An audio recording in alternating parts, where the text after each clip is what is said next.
Professor Velthar's forearms trembled slightly as he held the assignment datapad, his crystalline eyes scanning the impossible mission parameters for the third time. The Galactic Xenobiology Institute had a reputation for pushing boundaries, but this felt like academic suicide wrapped in official documentation. Kithara Prime Survival Assessment, he muttered in his native clicking language, then switched to Standard Galactic as his research assistant Koval slithered into the laboratory. They want us to observe another species attempt what, 12? Others have failed. Koval's serpentine form coiled around the central observation console, his heat-sensing organs immediately detecting Velthar's elevated stress patterns. The crystalline Zephyrians lasted 4 hours. The silicon-based Mordakians managed 6 before their internal heating systems overloaded. Even the radiation-resistant Corvani froze solid within minutes of touchdown. Velthar pulled up the holographic display of Kithara Prime, watching the planet's perpetual storm systems swirl across its ice-covered surface like hungry predators. The planet's rotation created wind patterns that could tear apart reinforced spacecraft, while its dual moons generated gravitational anomalies that made standard environmental suits useless. During storm season, surface temperatures dropped to levels that could freeze liquid nitrogen. And now they send humans, Velthar said, his mandibles clicking with dark amusement. Soft-skinned mammals from a temperate world. No natural fur, no internal heating organs, no protective carapace. Their homeworld's coldest regions barely reach -40 degrees. The assignment file displayed Kim Woo-jin's biological specifications in glowing blue text. Standard human male, age 28, born on Earth's Korean peninsula. His survival qualifications looked impressive on paper: wilderness training, extreme weather experience, psychological resilience testing. But Velthar had seen similar credentials on the corpses of far more physically adapted species. Koval accessed the human's personal files, projecting them onto the laboratory's curved walls. Interesting background. His ancestors survived something called the Little Ice Age on their homeworld, multiple generations of adaptation to harsh winter conditions. Fascinating from an evolutionary perspective, Velthar replied, adjusting his observation instruments. Tragic from a survival standpoint. The professor's research station orbited Kithara Prime at a safe distance, equipped with quantum sensors capable of detecting individual heartbeats from orbit. His instruments could measure body temperature, fluctuations, stress hormone levels, and neural activity patterns in real time. The Galactic Ethics Committee required detailed documentation of all colonization attempts, partly for scientific advancement and partly to prevent unnecessary loss of life. Through the viewport, Velthar watched the human transport vessel approach. Kithara Prime's atmosphere. The ship looked fragile compared to the massive environmental suits that had protected previous expeditions. Most species arrived in mobile habitation units the size of small buildings, equipped with fusion reactors and atmospheric processors. Kim Woo-jin's team traveled in what humans optimistically called a survey pod, essentially a reinforced shuttle, with basic life support and emergency rations. Their equipment manifest read like a joke: portable shelters, heating units, standard-issue environmental suits, and something called survival gear that included primitive tools and freeze-dried food. Professor, Koval's voice carried genuine concern. Preliminary atmospheric readings show storm system intensity increasing beyond predicted parameters. The human vessel is heading directly into what our models classify as a Category 9 weather event. Velthar's research had documented the deaths of species far more adapted to extreme environments. The insectoid hive collective had natural anti-freeze in their hemolymph and still perished within hours. The energy-based Luminous had no physical form to freeze and was still destroyed by Kithara Prime's electromagnetic storms. Academic protocol requires we observe without interference, Velthar reminded his assistant, though his own conscience struggled with the directive. The Galactic Institute's prime rule prohibited researchers from influencing natural colonization attempts, even when extinction seemed certain. The human transport began its descent through Kithara Prime's chaotic atmosphere. Velthar watched. Ice crystals form on the vessel's hull as it plunged toward the surface. buffeted by winds that registered off his measuring instruments. Lightning crackled between the storm clouds, electromagnetic discharges powerful enough to disable most electronic equipment. Kim Woo-jin's vital signs remained surprisingly stable throughout the violent descent. Most species experience severe physiological stress during Kithara prime approaches, but the human's heart rate barely elevated above normal resting levels. Either humans possessed remarkable psychological control, or Woo-jin was too naive to understand his situation. Beginning final approach documentation, Velthar announced, activating his comprehensive recording systems. Subject Kim Woo-jin, human male, attempting planetary assessment on Kithara Prime during peak storm season. Environmental conditions. Surface temperature -120 degrees Celsius, wind velocity exceeding 200 kilometers per hour, atmospheric pressure fluctuating beyond safe parameters.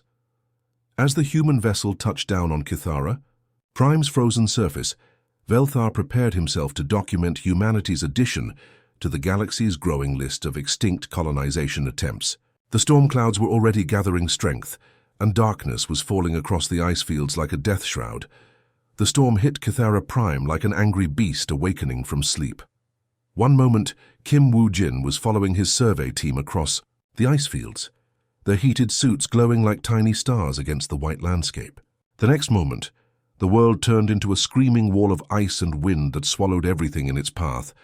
Professor Velthar leaned forward in his observation chair, all four of his eyes focused on the holographic display. His sensors tracked 5 human heat signatures moving across the planet's surface when the blizzard struck. Within seconds, the storm scattered the team like leaves in a hurricane. Koval, enhance thermal imaging, Velthar commanded, his voice tight with academic concern. The serpentine assistance scales shimmered as he adjusted the quantum sensors, bringing the chaotic scene into sharper focus. 4 of the human signatures were moving rapidly toward their emergency shelter, a prefabricated dome that could withstand Category 7 storms. But the 5th signature, Kim Woo-jin, was moving in the opposite direction, separated from his team by a massive ice ridge that had appeared during a sudden ground shift. His communication system must be damaged, Koval observed, monitoring the electromagnetic interference levels. The storm is generating enough static to disable most electronic equipment.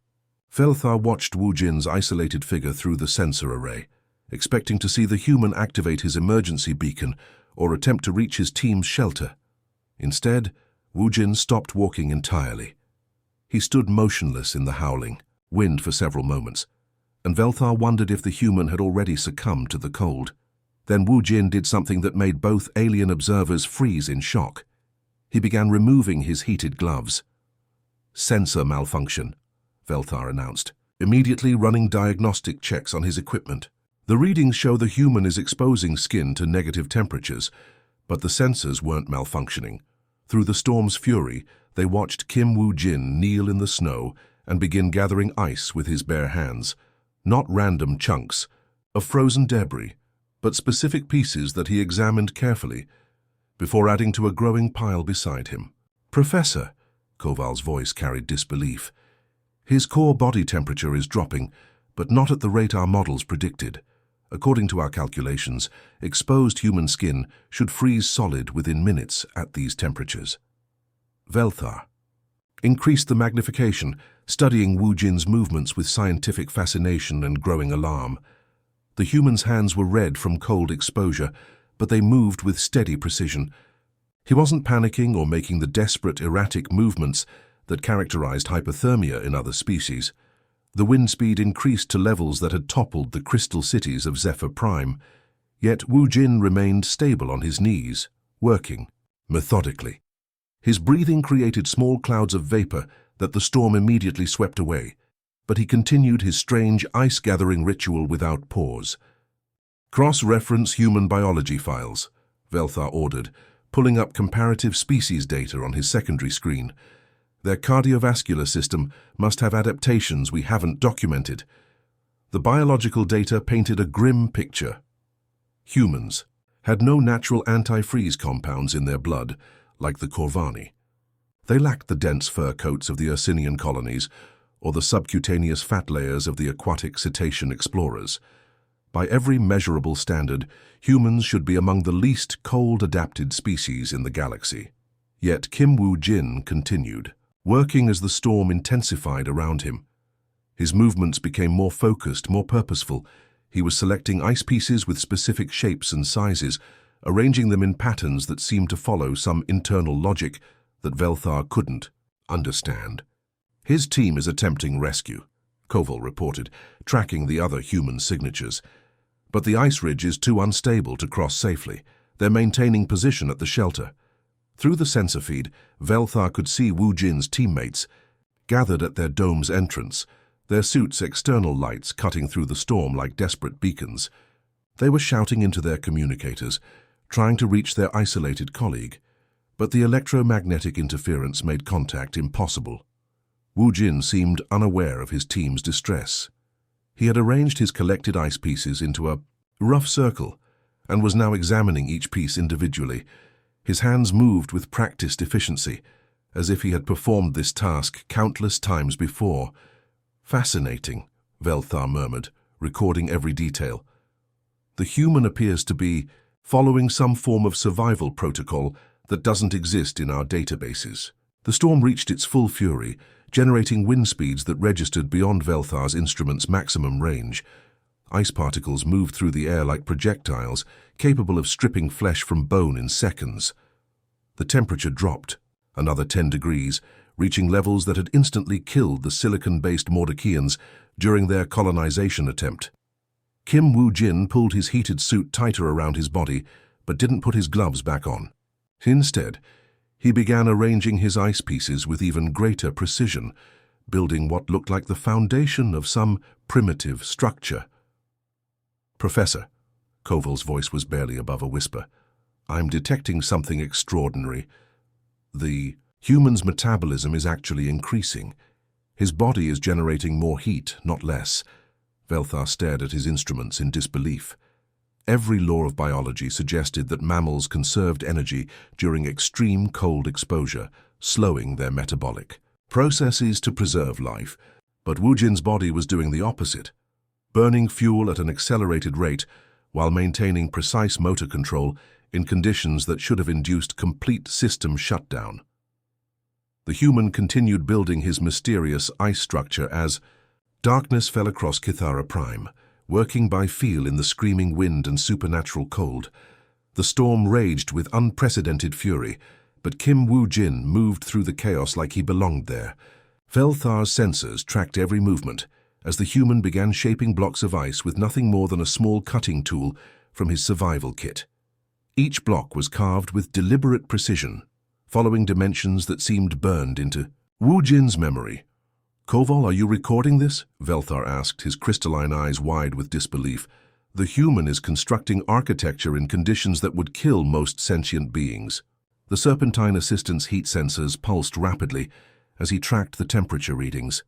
"Professor, the ambient temperature has dropped to minus 130 degrees. The Corvani battle-hardened warriors couldn't survive past minus 90. Yet this human is performing complex construction tasks." Woo-jin placed his first ice block with careful attention to angle and position. Steam rose from where his warm hands touched the frozen surface, creating tiny welding points that fused the ice into solid joints. He moved to the next block, then the next, building in a perfect spiral that defied the howling wind trying to knock him over. Velthar frantically accessed the Galactic Cultural Database, searching for any reference to human cold-weather survival techniques. Most species relied on technology: heated suits, portable fusion reactors, atmospheric processors, but Woo-jin was using something far more primitive and somehow more effective. "Here," Velthar announced, projecting a holographic file into the laboratory space. "Ancient human survival technique called Igloo construction, used by populations living in Earth's polar regions for over 4,000 years. Koval's scales shimmered with confusion. 4,000 years.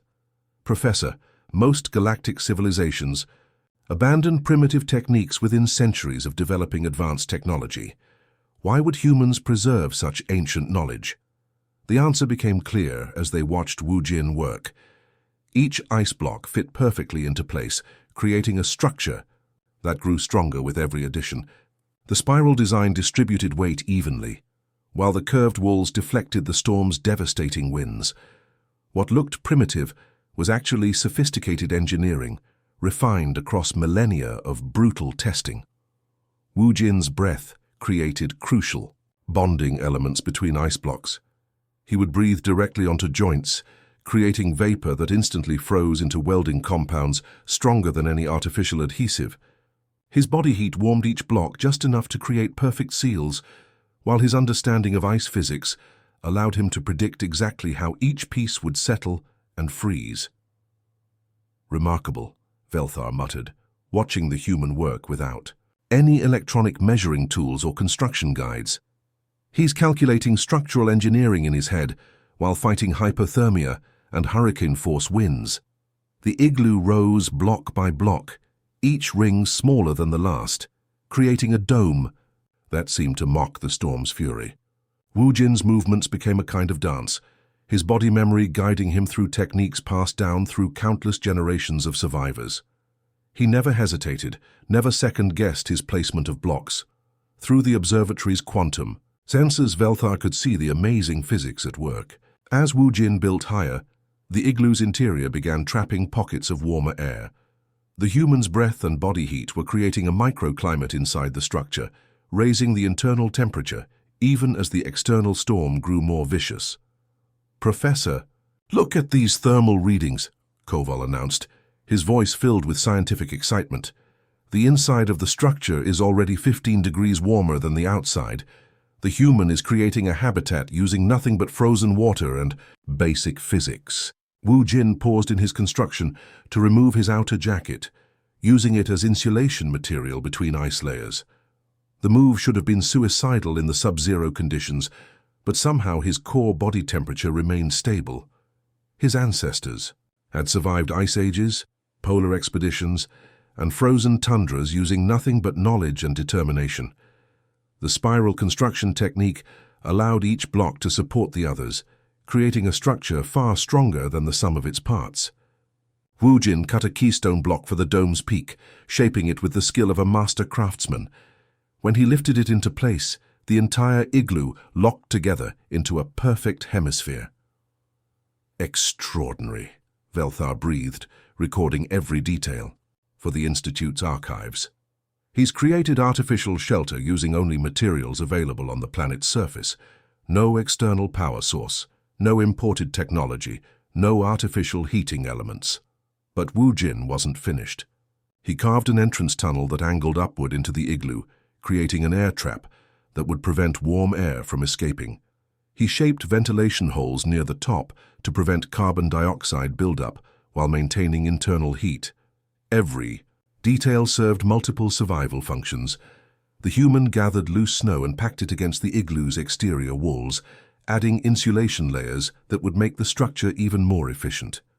His movements showed deep understanding of thermodynamics, heat transfer, and structural engineering, all applied through techniques older than most galactic civilizations. Koval cross-referenced this with survival records from other colonization attempts, Velthar ordered. "Have any species successfully created shelter using only planetary materials?" The search results were sobering. 12 different species had attempted Kithara Prime colonization using the most advanced technology available. All had failed within hours, their sophisticated equipment overwhelmed by the planet's extreme conditions. Yet Kim Wu Jin had built a survival shelter using ice, breath, and 4,000 years of inherited wisdom. As he crawled through the entrance tunnel into his completed igloo, Velthar realized he was witnessing something unprecedented in galactic exploration history. The storm howled outside, but inside the igloo, Kim Wu Jin had created a pocket of survivable space using nothing but ancient human knowledge and determination. Inside the igloo, Kim Wu Jin settled into a cross-legged position and closed his eyes, his breathing steady and controlled. Velthar's sensors immediately detected something that challenged every law of physics he understood. The interior temperature was rising at an impossible rate. Koval, recalibrate all thermal sensors, Velthar commanded, his forearms working frantically across multiple control panels. The readings show internal temperature climbing from -120 to -15 degrees. That's a differential of over 100 degrees. The serpentine assistant scales flickered with nervous energy as he ran diagnostic after diagnostic. Professor, all equipment functioning normally. The human has created a temperature gradient that shouldn't be physically possible with available materials. Through the quantum sensors, they watched Wu Jin remove his outer layers methodically, hanging them on small ice pegs he had carved into the igloo's walls. His movements were calm, almost meditative, as if he was sitting in a comfortable room. Rather than a frozen dome on an alien death world, Velthar pulled up thermodynamic models on his holographic display, trying to understand what he was witnessing. The igloo's curved walls were reflecting Wu Jin's body heat back toward the center, while the entrance tunnel created an airlock that prevented warm air from escaping. But the mathematics still didn't add up. "Look at this," Koval announced, highlighting energy readings on his sensor array.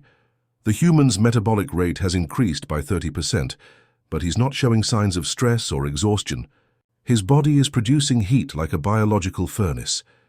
Wu Jin opened a small ration pack and began eating slowly, chewing each bite thoroughly. Steam rose from his breath in small clouds that the igloo's design captured and circulated, adding moisture and warmth to the interior atmosphere. Every action seemed calculated to maximize energy efficiency. Outside, the storm continued its assault on Kythera Prime with winds that could tear apart starship hulls.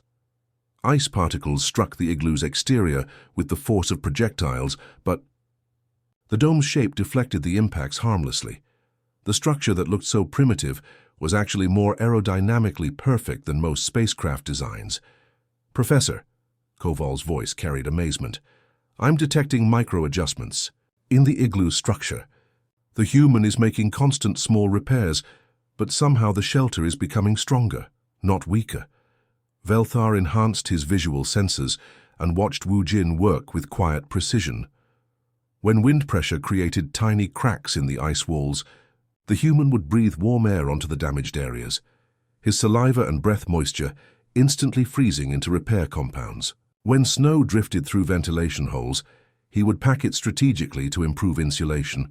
The alien professor realized he was watching something unprecedented in galactic survival records. Most species fought against hostile environments, using brute force technology. Bigger heaters, stronger barriers, more powerful energy sources. But Wu Jin was working with Kythera Prime's conditions, turning the planet's own brutal cold into a survival advantage. "The ice walls are actually getting stronger as they freeze," Velthar observed, studying the molecular structures through his sensors. "The human's breath is creating chemical bonds that make the shelter more durable over time." Hours passed, and Wu Jin's vital signs remained remarkably stable. His heart rate stayed within normal ranges, his brain activity showed patterns of calm focus rather than stress, and his core body temperature held steady despite the external conditions that had killed 12 other species. Koval monitored the humans' team at their emergency shelter several kilometers away. Their high-tech dome was consuming massive amounts of power to maintain interior warmth, their fusion batteries draining rapidly. "Professor, his teammates are running low on energy reserves. Their advanced shelter is less efficient than his ice construction." Through the long night, Wu Jin performed maintenance tasks with the patience of someone tending a garden.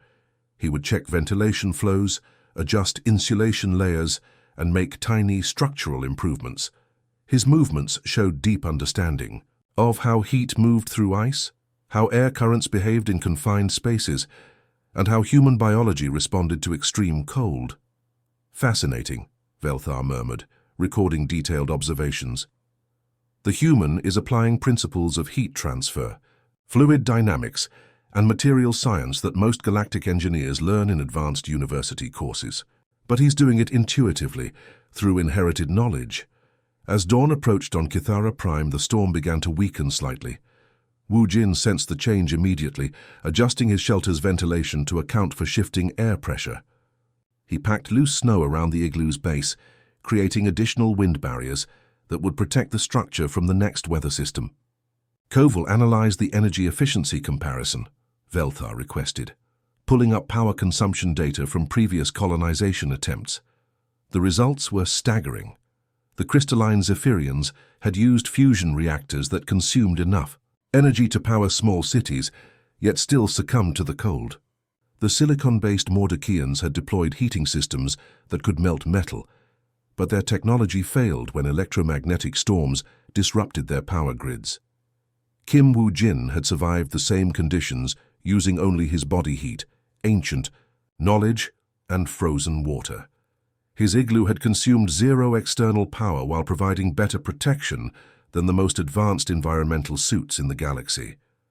"Professor," Koval announced quietly, "I believe we're witnessing the most efficient survival technique ever documented in galactic exploration history." Inside his ice dome, Woo-jin smiled slightly and began preparing for another day on Kythera Prime, completely unaware that he had just redefined what it meant to survive in the galaxy's most hostile environments. The rescue shuttle's engines roared through Kythera Prime's thin atmosphere as it descended toward Woo-jin's last known coordinates. Captain Lee Min-ho piloted the craft through the clearing storm clouds, his instruments scanning for any sign of life in the frozen wasteland below.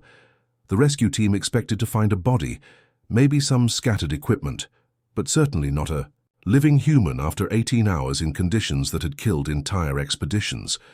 "Heat signature detected," announced Dr. Park Hae-jin from the sensor station. "But the readings are strange. There's a warm zone in an area that should be completely frozen." Through the shuttle's viewport, they spotted something impossible.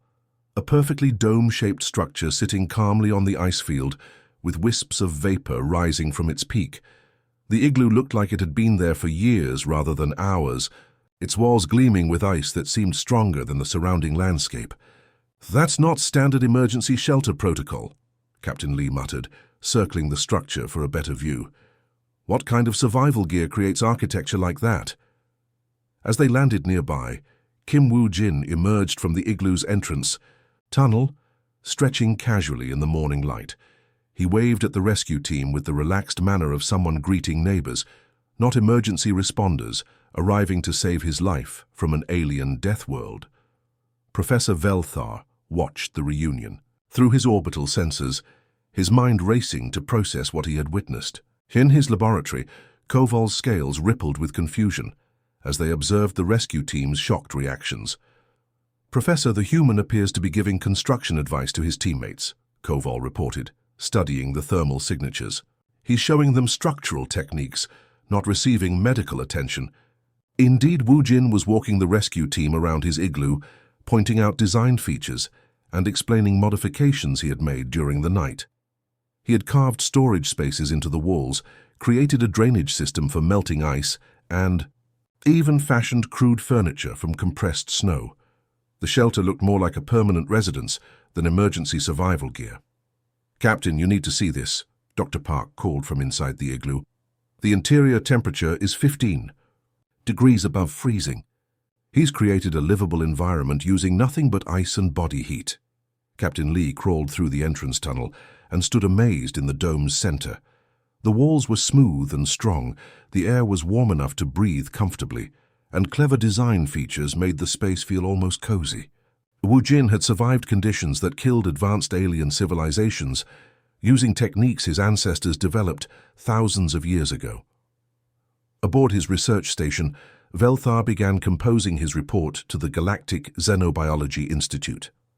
Every word challenged decades of assumptions about human limitations and survival capabilities. Koval, access comparative survival data from all 12 previous colonization attempts, Velthar ordered, his crystalline fingers dancing across holographic displays. "I need complete analysis of their failure points versus human success factors."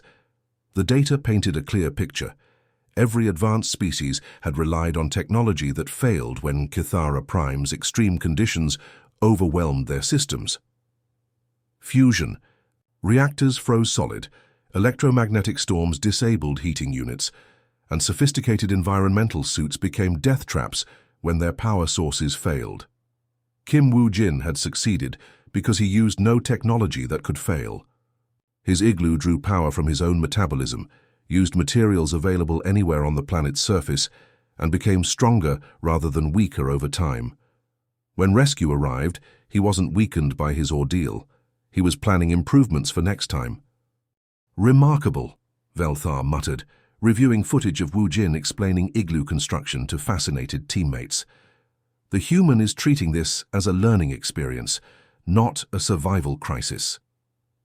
Days later, Velthar's report reached the highest levels of galactic government.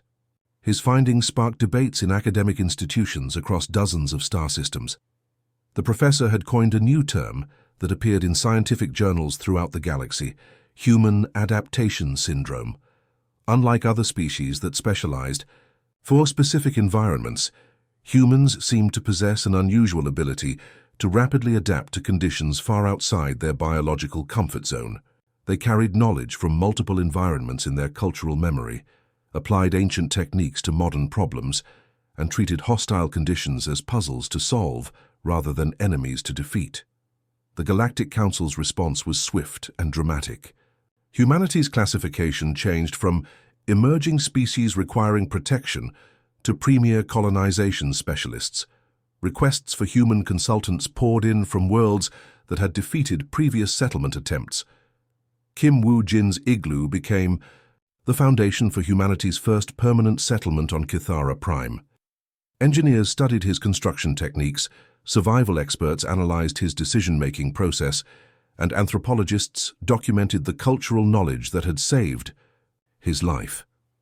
Within months, humans were establishing successful colonies on worlds that had remained empty for centuries. They brought ancient wisdom to modern challenges, using techniques refined by countless generations of survivors who had faced impossible odds and prevailed. Velthar's final observation became the most quoted line in xenobiology textbooks. Humans do not conquer hostile environments. They convince hostile environments to become home. The Igloo still stands on Kithara Prime, now expanded into a thriving research station where humans and aliens work together to unlock the secrets of survival in the galaxy's most challenging places. Kim Wu Jin serves as the settlement's chief survival instructor, teaching species from across the galaxy that sometimes the oldest solutions are indeed the most elegant. The end.